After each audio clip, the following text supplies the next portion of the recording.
ನಮಸ್ತೆ ಸ್ನೇಹಿತರೆ, ಆರೋಗ್ಯದ ಅಡುಗೆಗೆ ನಿಮ್ಮೆಲ್ಲರಿಗೂ ಸ್ವಾಗತ. ಬನ್ನಿ ಇವತ್ತು ಕೂದಲಿನ ಆರೋಗ್ಯದ ಬಗ್ಗೆ ಹೇಗೆ ಕಾಳಜಿ ವಹಿಸಬೇಕು ಅಂತ ನೋಡೋಣ. ಈ ಎಣ್ಣೆನ ಹಚ್ಕೊಂಡ್ರೆ ಕೂದಲು ಉದುರೋದು ಕಂಪ್ಲೀಟಾಗಿ ನಿಂತು ಹೋಗುತ್ತೆ. ತಲೆ ಹೊಟ್ಟು ಇದು ಎಲ್ಲ ಕಂಪ್ಲೀಟಾಗಿ ನಿಂತು ಹೋಗುತ್ತೆ. ಕೂದಲು ಕೂಡ ತುಂಬ ಚೆನ್ನಾಗಿ ಬರುತ್ತೆ. ಬನ್ನಿ ಅದನ್ನು ಹೇಗೆ ಮಾಡೋದು ಅಂತ ನೋಡೋಣ. ಮೊದಲಿಗೆ ನಾನಿಲ್ಲಿ 3 ಕಟ್ಟಷ್ಟು ಕರಿಬೇವನ್ನು ತೊಗೊಂಡಿದ್ದೀನಿ. 1 ಲೀಟ್ರ್ ಎಣ್ಣೆಗೆ ನಾನು ಮಾಡ್ತಾಯಿದ್ದೀನಿ. ಅದಕ್ಕೆ 3 ಕಟ್ಟಷ್ಟು ಕರಿಬೇವನ್ನು ತೊಗೊಂಡಿದ್ದೀನಿ.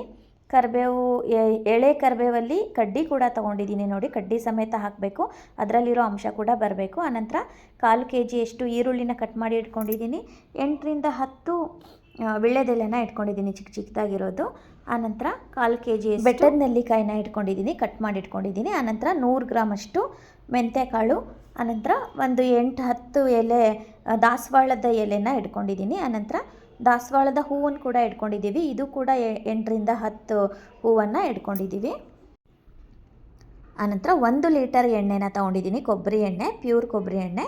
ಆನಂತರ ಕಾಸ್ಟ್ರಾಲ್ ಆಯಿಲ್ ಅಂದರೆ ಹರಳೆಣ್ಣೆ, ಇದನ್ನು 100 ಗ್ರಾಮಷ್ಟು ತೊಗೊಂಡಿದ್ದೀನಿ. ಆನಂತರ ಬಾದಾಮ್ ತೊಗೊಂಡಿದ್ದೀನಿ, ಬಾದಾಮ್ ಎಣ್ಣೆ, ಇದು ಒಂದು 50 ಗ್ರಾಮಷ್ಟು ಬಾದಾಮ್ ಎಣ್ಣೆನ ತೊಗೊಂಡಿದ್ದೀನಿ. ನೀವು ಇದ್ರ ಬದಲಾಗಿ ಬಾದಾಮಿ ಕೂಡ ಇದರಲ್ಲಿ ಹಾಕಿ ಕುದಿಸ್ಕೋಬೋದು. ನಾನಿಲ್ಲಿ ಎಣ್ಣೆನೇ ತೊಗೊಂಡಿದ್ದೀನಿ. ಆನಂತರ ಸಾಸಿವೆ ಒಂದು 100 ಗ್ರಾಮ್ ತೊಗೊಂಡಿದ್ದೀನಿ. 100 ಗ್ರಾಮಷ್ಟು ಕಾಳುಮೆಣಸು ತೊಗೊಂಡಿದ್ದೀನಿ. ಇದು ಕೂಡ ಕೂದಲು ಕಪ್ಪಾಗೋದಕ್ಕೆ ಹೆಲ್ಪ್ ಮಾಡುತ್ತೆ. ಇಷ್ಟು ಪದಾರ್ಥಗಳನ್ನು ನಾವೀಗ ಎಣ್ಣೆನಲ್ಲಿ ಹಾಕಬೇಕು. ಮೊದಲಿಗೆ ಎಣ್ಣೆನ ಕಾಯೋಕ್ಕೆ ಇಡೋಣ. ಮೊದಲಿಗೆ ನಾನಿಲ್ಲಿ ಕೊಬ್ಬರಿ ಎಣ್ಣೆನ 1 ಲೀಟ್ರ್ ಕೊಬ್ಬರಿ ಎಣ್ಣೆನ ತೊಗೊಂಡಿದ್ದೀನಿ. 1 ಲೀಟ್ರನ್ನು ಪೂರ್ತಿಯಾಗಿ ಹಾಕೋತಾ ಇದ್ದೀನಿ. ಆನಂತರ ಹರಳೆಣ್ಣೆನ ಹಾಕೋತಾ ಇದ್ದೀನಿ. 100 ಗ್ರಾಮ್ ಹರಳೆಣ್ಣೆನ ಹಾಕೋತಾ ಇದ್ದೀನಿ. ನಂತರ ಬಾದಾಮಿ ಎಣ್ಣೆನ ಹಾಕೋತಾ ಇದ್ದೀನಿ. ನೀವು ಈ ಸಮಯದಲ್ಲಿ ಬಾದಾಮಿ ಕೂಡ ಹಾಕ್ಕೋಬೋದು. ಬಾದಾಮಿನೂ ಹಾಕಿ ಕುದಿಸಿದ್ರೂ ಚೆನ್ನಾಗಿರುತ್ತೆ. ಆನಂತರ ಎಣ್ಣೆ ಸ್ವಲ್ಪ ಬಿಸಿ ಆದಮೇಲೆ ವೀಳ್ಯದೆಲೆನ ಹಾಕೋತಾ ಇದ್ದೀನಿ. ಒಂದು 8 ರಿಂದ 10 ವೀಳ್ಯದೆಲೆನ ಹಾಕ್ಕೊಂಡಿದ್ದೀನಿ. ಆನಂತರ ದಾಸವಾಳದ ಎಲೆನ ಹಾಕ್ಕೊಂಡಿದ್ದೀನಿ. ಆನಂತರ ದಾಸವಾಳದ ಹೂವನ್ನು ಕೂಡ ಹಾಕೋತಾ ಇದ್ದೀನಿ. ಯಾವ ವೆರೈಟಿ ಹೂವು ಇದ್ದರೂ ಪರವಾಗಿಲ್ಲ, ಹಾಕ್ಕೊಳ್ಳಿ. ಆನಂತರ ಇದನ್ನು ಸರಿಯಾಗಿ ಮಿಕ್ಸ್ ಮಾಡ್ಕೊಳ್ಳಿ. ಇವಾಗ ನೋಡಿ, ಎಣ್ಣೆ ಬುರುಗ್ ಬರೋಕ್ಕೆ ಸ್ಟಾರ್ಟ್ ಆಗಿದೆ, ಎಣ್ಣೆ ಕಾಯ್ತಾ ಇದೆ. ಇವಾಗ ನಾವು ಎಲ್ಲ ಪದಾರ್ಥನೂ ಹಾಕೋಬಿಡೋಣ. 1/4 kg ಈರುಳ್ಳಿನ ಕಟ್ ಮಾಡಿ ಹಾಕೋತಾ ಇದ್ದೀನಿ. ಆದಷ್ಟು ಎಲ್ಲ ನಾಟಿ ತೊಗೊಳ್ಳಿ, ಆವಾಗ ಎಣ್ಣೆ ತುಂಬ ಚೆನ್ನಾಗಿ ಬರುತ್ತೆ, ತುಂಬ ಎಫೆಕ್ಟಿವ್ ಕೊಡುತ್ತೆ. ಕರಿಬೇವು ಕೂಡ ಅಷ್ಟೇ, ಮನೇಲಿ ಬೆಳೆದಿರೋ ಅಂಥ ಕರಿಬೇವನ್ನು ತೊಗೊಳ್ಳಿ. ಈಗ 1/4 kg ಬೆಟ್ಟದ ನೆಲ್ಲಿಕಾಯಿನ ಹಾಕೋತಾ ಇದ್ದೀನಿ. ಇದು ಕೂಡ ನಾಟಿ ತೊಗೊಳ್ಳಿ. ಆನಂತರ 100 ಗ್ರಾಮಷ್ಟು ಮೆಂತ್ಯಕಾಳನ್ನು ಹಾಕೊತಾ ಇದ್ದೀನಿ. 50 ಗ್ರಾಮಷ್ಟು ಸಾಸಿವೆ, 50 ಗ್ರಾಮಷ್ಟು ಕಾಳು ಮೆಣಸನ್ನು ಹಾಕೋತಾ ಇದ್ದೀನಿ. ಇವಾಗ ಇದನ್ನೊಂದು ಸರಿಯಾಗಿ ಮಿಕ್ಸ್ ಮಾಡ್ಕೊಳ್ಳಿ. ನೋಡಿ, ಬುರುಗ್ ಬರ್ತಾ ಇದೆ. ಅದಕ್ಕಾಗಿ ದೊಡ್ಡ ಪಾತ್ರೆ ತೊಗೊಳ್ಳಿ, ಸಣ್ಣ ಪಾತ್ರೆನ ತೊಗೋಬೇಡಿ, ಮತ್ತು ಎಣ್ಣೆ ಎಲ್ಲ ಉಕ್ಕಿ ಕೆಳಗಡೆ ಚೆಲ್ಬಿಡುತ್ತೆ. ಆನಂತರ ಇದಕ್ಕೆ ಕಡ್ಡಿ ಸಮೇತ ನಾನು ಕರಿಬೇವಿನ ಎಲೆನ ಹಾಕೋತಾ ಇದ್ದೀನಿ. ಮನೇಲಿ ಬೆಳೆದಂಥ ಕರಿಬೇವಾದರೆ ನಿಮ್ಮ ಕೂದಲಿಗೆ ಒಳ್ಳೆ ಎಫೆಕ್ಟ್ ಸಿಗುತ್ತೆ. ನಿಜವಾಗ್ಲೂ ಮನೇಲಿ ಬೆಳೆದಿರೋ ಅಂಥ ಕರಿಬೇವನ್ನೇ ತೊಗೊಳ್ಳೋಕ್ಕೆ ಪ್ರಯತ್ನ ಮಾಡಿ, ಇಲ್ಲಾಂದರೆ ಅಂಗಡಿಯಿಂದ ತಂದಿದ್ದನ್ನೇ ಹಾಕಿ. ಇವಾಗ ಒಂದು 3 ಕಟ್ಟಷ್ಟು ಕರಿಬೇವನ್ನು ನಾನು ಹಾಕಿದ್ದೀನಿ. ಇಲ್ಲಿ ಕರಿಬೇವು ಪ್ರಮಾಣ ಸ್ವಲ್ಪ ಜಾಸ್ತಿನೇ ಇರಬೇಕು. ಇವಾಗ ಇದು ಕುದೀತಾ ಇದೆ ನೋಡಿ, ಚೆನ್ನಾಗಿ ಕುದೀತಾ ಇದೆ. ಇವಾಗ ಫ್ಲೇಮ್ನ ಪೂರ್ತಿ ಸಣ್ಣ ಮಾಡಬೇಕು. ನಾವು ಸಣ್ಣ ಮಾಡಿ ಒಂದು ಪ್ಲೇಟನ್ನು ಮುಚ್ಚಿಡ್ತಾ ಇದ್ದೀನಿ. ಸ್ವಲ್ಪ ಗ್ಯಾಪ್ ಬಿಡಿ, ಇಲ್ಲಾಂದರೆ ಎಣ್ಣೆ ಉಕ್ಕು ಬರುತ್ತೆ. ಇದನ್ನು ನಾನು ಒಂದು 3/4 ಗಂಟೆಯಷ್ಟು ನಾನು ಕುದಿಸ್ತಾ ಇದ್ದೀನಿ. ಇವಾಗ ಸಣ್ಣ ಊರಿನಲ್ಲಿ 45 ನಿಮಿಷ ಕುದಿಬೇಕು ಇದು. ಆವಾಗ ಈ ಪದಾರ್ಥಗಳಲ್ಲಿರೋ ಎಲ್ಲ ಎಣ್ಣೆ ಅಂಶನೂ ಈ ಎಣ್ಣೆಗೆ ಇಳ್ಕೊಳ್ಳುತ್ತೆ. ಮಧ್ಯದಲ್ಲಿ 1-2-3 ಸರಿ ಕೈ ಆಡ್ತಾ ಇರಿ. ನೋಡಿ, ಇದು ಇನ್ನೂ ಚೆನ್ನಾಗಿ ಫ್ರೈ ಆಗಬೇಕು. ನಾನು ಒಂದು 20 ನಿಮಿಷ ಆದಮೇಲೆ ಕೈ ಆಡಿಸ್ತಾ ಇದ್ದೀನಿ. ಬುರುಗು ಕೂಡ ನೋಡಿ ಯಾವ ಥರ ಬರ್ತಾ ಇದೆ. ಈ ಬುರುಗು ಕೂಡ ಕಡಿಮೆ ಆಗಬೇಕು ನಮಗೆ. ನಾನು ಮತ್ತೆ ಮುಚ್ಚಿಡ್ತಾ ಇದ್ದೀನಿ. 45 ನಿಮಿಷ ಆದಮೇಲೆ ಮತ್ತೆ ತೆಗಿತಾ ಇದ್ದೀನಿ ನೋಡಿ. ಇವಾಗ ನಿಧಾನ ಕುದೀತಾ ಇದೆ ಎಣ್ಣೆ. ಎಲ್ಲ ಪದಾರ್ಥಗಳು ನೀಟಾಗಿ ಫ್ರೈ ಆಗ್ತಾ ಇದೆ ನೋಡಿ. ಚೆನ್ನಾಗಿ ಕುದ್ದಿದೆ, ಚೆನ್ನಾಗಿ ಕುದ್ದು ರಸ ಎಲ್ಲ ಇಳ್ಕೊಂಡಿದೆ. ಜಾಸ್ತಿ ಹೈ ಫ್ಲೇಮ್ ಇಟ್ಟು ಕುದಿಸ್ಬಾರ್ದು, ಪದಾರ್ಥ ಎಲ್ಲ ಕಪ್ಪಾಗುತ್ತೆ, ಬಟ್ ಎಣ್ಣೆ ಚೆನ್ನಾಗಿ ಇಳ್ಕೊಂಡಿರಲ್ಲ. ಸಣ್ಣ ಉರಿನಲ್ಲೇ ಕುದಿಸಬೇಕು. ನೋಡಿ, ಬುರುಗೆಲ್ಲ ತುಂಬ ಕಡಿಮೆ ಆಗಿದೆ. ಎಲ್ಲ ಪದಾರ್ಥಗಳು ಎಷ್ಟು ಚೆನ್ನಾಗಿ ಫ್ರೈ ಆಗಿದೆ. ಈ ಪದಾರ್ಥದಲ್ಲಿರೋ ಎಲ್ಲ ಎಣ್ಣೆ ಎಲ್ಲ ಇಳ್ಕೊಂಡಿದೆ ಅಂತ ಅರ್ಥ. ಈ ಥರ ಆದಮೇಲೆ ಇದನ್ನು ಇವಾಗಲೇ ಸೋಸಬಾರ್ದು, ಬೆಳಗ್ಗೆ ಮಾಡಿದ್ರೆ ಸಂಜೆ ಸೋಸಿ. ನಾನು ಸಂಜೆ ಮಾಡಿರೋದ್ರಿಂದ ಎಂಟೈರ್ ನೈಟ್ ಇಟ್ಟಿದ್ದೀನಿ ನೋಡಿ. ರಾತ್ರಿ ಇಟ್ಬಿಟ್ಟು ಬೆಳಗ್ಗೆ ನೋಡ್ತಾ ಇದ್ದೀನಿ ಎಷ್ಟು ಚೆನ್ನಾಗಿ ಎಣ್ಣೆ ಎಲ್ಲ ಇಳ್ಕೊಂಡಿದೆ ಇದರಲ್ಲಿ.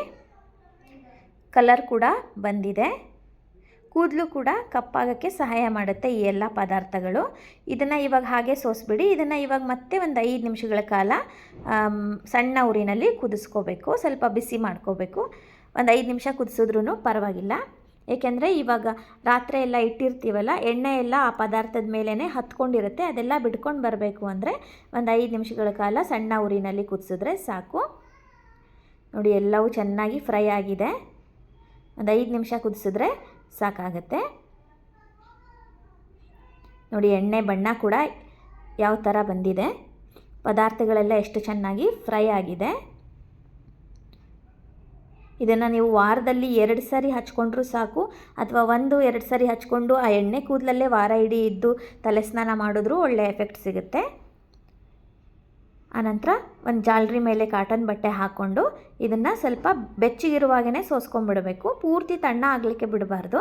ತಣ್ಣಗಾದರೆ ಮತ್ತೆ ಆ ಪದಾರ್ಥಗಳ ಮೇಲೇ ಎಣ್ಣೆ ಕೂತ್ಕೊಂಡ್ಬಿಡುತ್ತೆ. ಇವಾಗ ಚೆನ್ನಾಗಿ ಬಿಸಿ ಮಾಡಿದ್ದೀವಲ್ಲ, ಈಗ ಬಿಸಿ ಇದ್ದಾಗೇ ಇದನ್ನು ನಾವು ಚೆನ್ನಾಗಿ ಸೋಸ್ಕೊಂಡ್ಬಿಡಬೇಕು. ನೋಡಿ, ಎಷ್ಟು ಚೆನ್ನಾಗಿ ಬಂದಿದೆ ಎಣ್ಣೆ. ಪೂರ್ತಿಯಾಗಿ ಎಲ್ಲ ಎಣ್ಣೆನೂ ಸೋಸ್ಕೊಬಿಡೋಣ. ನೋಡಿ, ಇಷ್ಟು ಎಣ್ಣೆ ಬಂದಿದೆ. ಬಣ್ಣ ಕೂಡ ಈ ಥರ ಬಂದಿದೆ. ಆನಂತರ ಇವಾಗ ಇದರ ಚಲ್ಟ ಎಲ್ಲ ಉಳಿದಿತ್ತಲ್ಲ, ಈ ಎಲ್ಲ ಪದಾರ್ಥದ ಚಲ್ಟ, ಅದನ್ನು ಕೂಡ ನಾವು ಇವಾಗ ಹಿಂಡಿ ತೆಕ್ಕೋಬೇಕು. ಇದರಲ್ಲಿ ಕೂಡ ಇನ್ನೂ ಎಣ್ಣೆ ಅಂಶ ತುಂಬಾ ಇರುತ್ತೆ. ನೋಡಿ, ಹಿಂಡ್ದಂಗೆ ಎಷ್ಟು ಎಣ್ಣೆ ಬರ್ತಾ ಇದೆ. ಚೆನ್ನಾಗಿ ಹಿಂಡಿ ತೆಕ್ಕೋಬೇಕು ಇದನ್ನು. ಇದು ಚಲ್ಟ ಉಳಿದಿರುತ್ತಲ್ಲ, ಇದನ್ನು ಕೂಡ ನಾವು ಮಿಕ್ಸಿ ಮಾಡಿಕೊಂಡು ತಲೆಗೆ ಒಂದಿನ ಹಚ್ಕೊಂಡು ಸ್ನಾನ ಮಾಡ್ಕೋಬೋದು. ಅದು ಕೂಡ ಏನು ವೇಸ್ಟ್ ಅಲ್ಲ. ನೋಡಿ, ಚೆನ್ನಾಗಿ ಹಿಂಡಿ ಇದರಿಂದ ಎಣ್ಣೆನ ತೆಕ್ಕೋಬೇಕು ನಾವು. ಈ ಎಣ್ಣೆನ ನಾವು ಹಚ್ತಾ ಬಂದರೆ ಮಕ್ಕಳಿಗೂ ಕೂಡ ಕೂದಲು ಕೂಡ ತುಂಬ ಮೃದು ಆಗುತ್ತೆ. ತಲೆಯಲ್ಲಿರೋಂಥ ಕೂದಲು ಕೂಡ ನಿವಾರಣೆ ಆಗುತ್ತೆ. ಮೃದುವಾಗಿರುತ್ತೆ ಕೂದಲು, ಚೆನ್ನಾಗಿ ಕೂದಲು ಕೂಡ ಬೆಳೆಯುತ್ತೆ. ಸ್ವಲ್ಪ ಕಪ್ಪು ಬಣ್ಣದಲ್ಲೇ ಇರುತ್ತೆ. ನಿಮಗೆ ತುಂಬ ಕೂದಲು ಉದುರೋ ಸಮಸ್ಯೆ ಇದ್ದರೆ ಒಂದು 15 ದಿನಗಳ ಕಾಲ ಇದನ್ನು ಯೂಸ್ ಮಾಡಿ. 15 ದಿನದಲ್ಲೇ ಒಳ್ಳೆ ರಿಸಲ್ಟ್ ಸಿಗುತ್ತೆ. ಕೂದಲು ಉದುರೋದಂತೂ ಕಂಪ್ಲೀಟಾಗಿ ನಿಂತು ಹೋಗುತ್ತೆ. ತುಂಬ ಏಜ್ ಆದವ್ರಿಗೆ, ಅಂದರೆ 45-50 ಏಜ್ ಆದವ್ರಿಗೆ ಕೂದಲು ಚೆನ್ನಾಗಿ ಬರಲಿಕ್ಕಿಲ್ಲ, ಬಟ್ ಇರೋ ಕೂದಲಂತೂ ಇರುತ್ತೆ. ಆ ಕೂದಲನ್ನು ಕೂಡ ನಾವು ಮೇಂಟೈನ್ ಮಾಡ್ಕೊಂಡು ಹೋಗ್ಬೋದು. ಕೂದಲು ಉದುರದೇ ಇರೋ ಥರ ಇದು ತಡೆಯುತ್ತೆ. ತುಂಬಾ ಒಳ್ಳೆ ಎಫೆಕ್ಟ್ ಕೊಡುತ್ತೆ. ನೋಡಿ, ನಾವು 1 ಲೀಟ್ರ್ ಎಣ್ಣೆ ಹಾಕಿದ್ದೆ. 1 ಲೀಟ್ರಿಗೆ 1 ಲೀಟ್ರ್ ಎಣ್ಣೆನೂ ಬಂದಿದೆ. ನೀವು ಈ ವಿಧಾನದಲ್ಲಿ ಒಂದು ಸಾರಿ ಪ್ರಯತ್ನ ಮಾಡಿ. ಫಲಿತಾಂಶ ಹೇಗೆ ಬಂತು ಅಂತ ಕಮೆಂಟ್ಸ್ ಮಾಡಿ ಹೇಳೋದನ್ನು ಮಾತ್ರ ಮರಿಬೇಡಿ. ಇದೇ ಥರದ ಆರೋಗ್ಯಕರ ಸಲಹೆಗಳಿಗಾಗಿ ನನ್ನ ಚಾನಲನ್ನು ಸಬ್ಸ್ಕ್ರೈಬ್ ಮಾಡಿ.